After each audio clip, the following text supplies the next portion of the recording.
Calcium के भी वो मिलते हैं, जिस तरह के वो सप्लीमेंट्स, कैल्सी टैबलेट्स मिलती हैं। So you can go for supplements. I mean we always recommend to go for whole foods. लेकिन अगर आपको कोई एक्सेसिबिलिटी या अफोर्डेबिलिटी या डिस्ट्रीब्यूशन का, आपको फूड डिस्ट्रीब्यूशन का कोई इशू आ रहा है, सो वी से गो for supplements. But it's important कि कुछ ना खाने से बेहतर है कि कुछ खा लें। और फिर we have omega 3 fatty acids. अजान just wait a little bit and then I will take question. और इसके बाद हमारे पास ओमेगा 3 फैटी एसिड है। So omega 3 fatty acid is the one जो आपको मैग्नीशियम और की तरह आपको और विटामिन सी की तरह आपको बॉडी से नहीं मिलेगा। सो अगेन ये आपको प्लांट ऑयल से मिलता है। And this is the one जो आपकी this is anti inflammatory. So आपको अगर इन्फ्लेमेशन है, डिजीज है, सो उसके लिए omega 3 fatty acid is very good. Emotional irregularity है, क्योंकि this also helps as a cofactor so between the neural coordinations. So again it helps in the memory retention and the increase in attention span, right? So these, I'm not just saying कि ये आप vitamins खाएंगे या आप ये वाला fruit खाएंगे एक दिन तो you will see कि आप फौरन से एक intellectual हो जाएंगे। It's all about the combination, it's all about the consistency. ये जो विटामिन सी और जितने भी मिनरल्स होते हैं, इनका हर दिन का आरडीए होता है। हर दिन की इतनी इतनी अमाउंट लेनी होती है। If you're not taking it, obviously you're deficient. But there can never be an ideal consumption of these minerals or vitamins. So obviously we always recommend to at least go for twice or thrice consumption of these food items, food sources. So yes, अब तक किसका question आ गया? किसी का question था? So if you have questions, you can ask. Hello, अस्सलाम वालेकुम। मैं मेरा एक क्वेश्चन था। ये जी क्वेश्चन जी। ये है कि अगर हम सप्लीमेंट लेंगे ना, तो इसका कोई साइड इफेक्ट होगा या नहीं? नहीं नहीं नहीं, सप्लीमेंट का कोई साइड इफेक्ट नहीं है। और आप सप्लीमेंट किस चीज के साथ ले रहे हैं, इसका इफेक्ट होता है। इस तरह अगर आप आयरन का सप्लीमेंट कैल्शियम के साथ ले रहे हैं, सो इट्स दोनों ही एब्जॉर्ब नहीं होते हैं, एंटागोनिस्ट होते हैं एक दूसरे के। दूसरा क्वेश्चन ये था कि हम जो भी चीज करते हैं, अगर वो एक्सेस में हो जाते हैं, अगर वो विटामिन हो या कोई और चीज हो, तो वो हमारे लिए अच्छा नहीं होता ना, सेहत के लिए। तो क्या हमें सप्लीमेंट खाने जब होते तो डॉक्टर से सलाह लेनी चाहिए या खुद ब खुद खाना शुरू कर देना चाहिए? आपको आपको ये पता है कि आप कितने फ्रूट्स खा रहे हैं और कितनी वेजिटेबल्स खा रहे हैं, राइट? ये पता होता है इंसान को खुद। सबसे पहले तो हम यूजुअली जो फैट सोल्यूबल विटामिन होते हैं, A D E K, ये वो विटामिन है जो हम कहते हैं कि जब तक आपको नहीं पता इनकी अमाउंट, आप ना लें। ठीक है।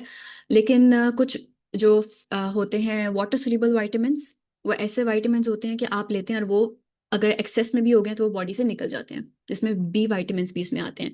मैं बल्कि मेरे पास अभी एक सप्लीमेंट पड़ा भी हुआ है जो मैं रेगुलरली लेती हूँ।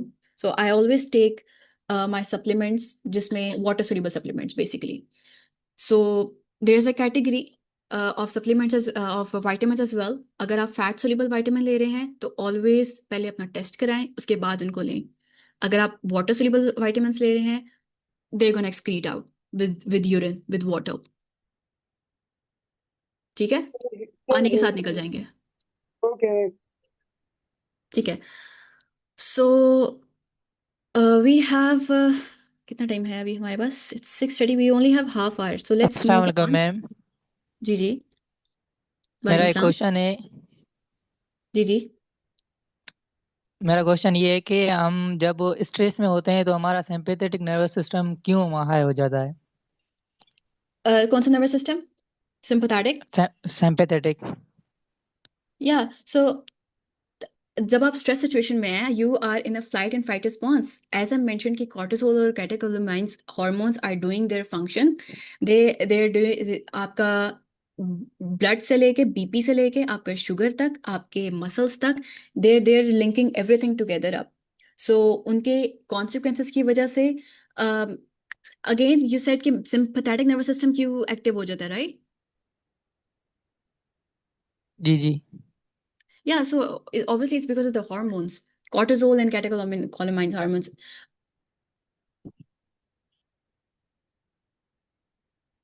जी ओके, थैंक यू। Okay.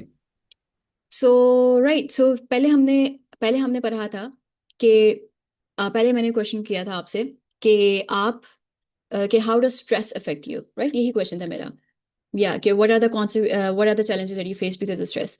अब क्वेश्चन है कि आप किस तरीके से स्ट्रेस को अफेक्ट कर रहे हो। So what do you think, what are the some mistakes that you making during the stress? खामोश रहकर। खामोश रह के, अच्छा। कुछ खामोश रह के कह रहे हैं, कुछ क्राइम, ओवर थिंकिंग, ओके। कोई ऐसी चीजें जो कि एक्चुअली आपका स्ट्रेस ज्यादा कर रही हैं, ठीक है? That's the basic question. Just sitting alone and not going out or hanging with friends, etc. Not sharing with someone, I think, overthinking. Okay, okay. So जो भी ये मुझे चीज़ें मेंशन हो रही है, over thinking, watching serial, social media and stuff, so ये क्यों है? क्योंकि आपको जब भी वो चीज़ें करते हैं विच यू लाइक, आपका एक रिवॉर्ड सिस्टम होता है ना बॉडी में। जब आप कोई चीज़ें अपनी पसंद की करते हैं तो आपकी बॉडी डोपामीन रिलीज करती है, और उस डोपामीन की वजह से यू फील हैप्पी। सो इसीलिए स्ट्रेस के दौरान जो आपकी डाइवर्जन होती है सोशल मीडिया स्क्रॉलिंग की तरफ ज़्यादा चली जाती है, क्योंकि जितना आप स्क्रॉल करते रहते हैं उतना डोपामिन रिलीज होता है और उतना you feel happy about it. So उसके अलावा अगर हम कोई ऐसे फैक्टर्स देखें जिससे एक्चुअली आपका स्ट्रेस ज़्यादा हो रहा है, I have linked it with biological factors, basic, giving it a realistic check कि हमारे पास यहाँ पे 5 पॉइंट्स हैं which are directly associated with increasing the stress. सबसे पहला है overloaded caffeine. I'm not saying don't take caffeine. I know it's also necessary for students to stay awake, but I'm all talking about, I have seen students taking 4 or 5, even 6 cups of chai or coffee per day, and this is the worst thing that you could do to your body. Nicotine is something जो कि एक addiction तो है, लेकिन दूसरा it's also आपको dehydration cause करता है, क्योंकि आपकी वाटर रिटेंशन कम करता है, आपके स्पेशली कैल्शियम और आयरन की एब्जॉर्प्शन को कम कर देता है। सो अगर वो चीज़ें कम हो रही हैं, आपके ब्रीदिंग इशू ज़्यादा हो रहे हैं, आपके बोन्स के इशू ज़्यादा हो रहे हैं, सो it's actually indirectly associated with all of the diseases that you might have. तो उसके बाद हमारे पास हाई शुगर कंजम्पशन है। यू कैन फील लेथर्जिक, जितनी शुगर आप लेते हैं उतना ब्रेन आपका लेस एक्टिव हो जाता है। और इसके अलावा fast food intake, the worst thing that you can do during stress is eat heavy meals. जितना आप हैवी खाना खाएंगे, पहले ही आपकी डाइजेशन स्लो डाउन हुई हुई है बिकॉज ऑफ द कॉर्टिसोल, जितना आप हैवी खाना खाएंगे उतना ही आपका स्टमक अपसेट रहेगा। जितने आप ज़्यादा ऑयली ग्रीजी चीज़ें खाएंगे, डाइजेशन स्लो डाउन हो जाएगी, वॉमिटिंग भी हो सकती है। So obviously you doing the worst thing. और इसके अलावा फिजिकल एक्टिविटी नहीं है, बॉडी को मूव नहीं करेंगे, body is not gonna stay, उसका अटेंशन स्पैन कम हो जाएगा। I will also come to this point in detail. और या fifth point is not drinking enough water, at least 5 से 6 ग्लास पानी even during the winters. So yeah, these are some things. Basically, I can talk about the importance of water on everything. Literally, आपके हर body में जितने भी chemical reactions हो रहे हैं, हर चीज़ के लिए पानी चाहिए। आपको सर दर्द है, ड्रिंक वाटर। आपको बीपी का इशू है, ड्रिंक वाटर। आपके मसल क्रैम्प्स हो रहे हैं, drink water. You not drinking in water. आपको बहुत ज़्यादा ड्राइनेस है, drink water. To every problem the first solution should always be drink water. Obviously इसमें कुछ एक्सेप्शंस आ जाती हैं, जैसे अगर आपको किडनी इशू है या डायलिसिस है, so there are always exceptions in every cases, right? So yeah, so these were some mistakes that you should not be doing during stress. So अगर हम बात करें तो फिर हमें करना क्या चाहिए? मैंने प्रिसाइसली तो नहीं, लेकिन ब्रीफली यही बात करती रही हूँ कि हमें करना क्या चाहिए। So maybe you guys can guide me कि हमें क्या करना चाहिए। What are the 3 essential steps that we should do to escape stress? Yoga मैं करना चाहिए। क्या कम करना चाहिए? योगा करना चाहिए। Yoga. Meditation yes. Almost there, yes. Good I one. think to use screen time and hang out with friends or और to ma'am be a मुझे social. जब भी स्ट्रेस होता है तो म्यूजिक सुन लेता हूँ। That's a good coping. देखें, अब ये डोपामीन वाला सीन आ गया कि अगर आप कोई ऐसी चीज करें जिससे आपको happy, after which you feel happy, then it's the dopamine reward system. You scrolling, dopamine is released. You listen to music, dopamine is released. So yeah, हर एक का अपना coping mechanism है. Okay, so the 3 essential steps, अगर first step की बात करें, be active. Honestly, this is the best thing that you could do during stress. Get out of the room. अगर आप do a 30 minutes walk, just make your body physically active. आप जितना अपनी body की movement बढ़ाते हैं, आपकी brain coordinations उतनी ज़्यादा इन्हांस होती है, और जितना आप अपनी बॉडी को लेथर्जिक रखते हैं, उतनी ज़्यादा आपकी नर्वस कोऑर्डिनेशन वीकन होना शुरू हो जाती है, and you feel numb, emotionless भी कह सकते हैं. You feel like in a cycle. So आप जितना ज़्यादा अपनी बॉडी को मूवमेंट क्रिएट करेंगे, आपकी स्लीप इन्हांस होएगी, क्योंकि when the body feels tired, ultimately it's going to have a good sleep, and it's going to feel fresh, and the confidence that you feel after doing any physical activity, it can be any walk, it can be cycling, it can अगर आप बाहर नहीं निकल सकते, you can do a 15 minutes video of aerobics जो आपको YouTube पे मिल जाती है. just कोई घर में अगर कोई empty, कोई भी खाली जगह है, या कोई अगर कोई लॉन है या कोई भी खाली जगह है, just go there and do a 15 minutes activity. The difference that you feel कि वो जो 15 मिनट पहले वाला ब्रेन था, it's a lot more lethargic than the one जो कि 15 मिनट बाद वाला है. So the 15 minutes after the brain after the 15 minutes will feel more confident. For example, let me give you a scenario. अगर एक student है जो कि constantly पढ़ाई में लगा हुआ है, and उसने revision भी कर ली है और syllabus भी cover कर लिया है, he still tense and anxious कि क्या आएगा, कैसे करूँगा, क्या होगा.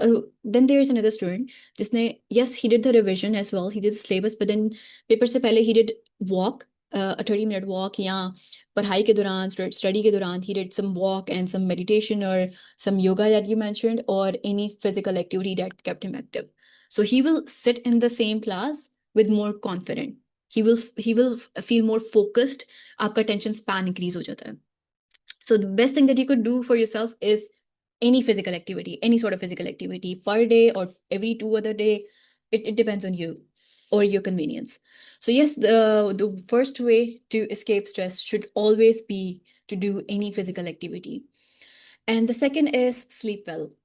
Yes, I know कि यहाँ पे sleep issues आते हैं, but अगर आप अपनी body को physically active रख रहे हैं, तो it's directly linked with your sleep coordination. So आपको अच्छी नींद खुद ब खुद आ जाएगी. And the third is to eat well. और again, अगर आप physically active हैं, you have a good sleep, यानी कि जब आप active रहते हैं, जब आप कोई exercise करते हैं, you feel responsible for what you are eating. Because you know कि मैंने इतनी मेहनत की है, इतनी एक्सरसाइज की है, अब मैं यही गंदा स्नैक्स वगैरह खाना शुरू कर दूँ. सो 1-2 दिन फिर भी आप खा लेंगे, I know, I have seen cases, लेकिन उसके बाद when you feel consistent, when you stay consistent, you feel responsible, और आहिस्ता आहिस्ता आप हेल्दी ईटिंग की तरफ आ जाते हैं. So it's all of these 3 factors are linked with each other. So these are the 3 steps. I know कि हमें पता है ये बातें, लेकिन नॉलेज होने में और इम्प्लीमेंट करने में, उसको अपनाने में, अमल करने में, there's a lot more difference, and it takes a lot of courage to stay consistent with these things. So now we're going to talk about, we're going to talk about कि आपने अपनी मील की प्लेट कैसे बनानी है. So it's not just about exam season. Usually भी अपने घर वालों को बताएं कि यूजुअली आपने प्लेट प्रिपेयर कैसे करनी होती है. आपकी प्लेट का हमेशा there should be 3 quarters, 3 portions of your compartments of your plate, जिसमें आपकी हाफ पोर्शन वेजिटेबल्स का होना चाहिए, यानी कि सैलेड का होना चाहिए. एंड अगर आपको लग रहा है कि जिसमें आपका पोर्शन कम है, जिसमें आपने रोटी और चावल खाने हैं, then go for the second plate. We not saying कि ठीक है आपने एक छोटी सी, पूरे दिन में बस एक छोटी सी प्लेट लेनी है. You can eat 2 portions as well, लेकिन keep it small. So उसमें क्वार्टर आपका प्रोटीन आ जाता है. दाल, you might not know, लेकिन जो दाल है वो भी प्रोटीन होती है, उसमें भी प्रोटीन होती है. So it can also be a protein portion. जो राजमा है, लोबिया है, they have protein. So और इसके बाद हमारे complex carbs, जिसमें हमारी रोटी आ जाती है. So yes, again, as I mentioned, don't go for bigger meals, especially if you are in your exam season. Never go for bigger meals. Ultimately, आप अपने body, अपने stomach को overload कर रहे हैं. You're gonna feel lethargic. और आपका focus भी डाइवर्ट हो जाता है, फिर आप कहते हैं मैंने इतना खा लिया है, अब मैं थोड़ी देर लेट जाता हूँ,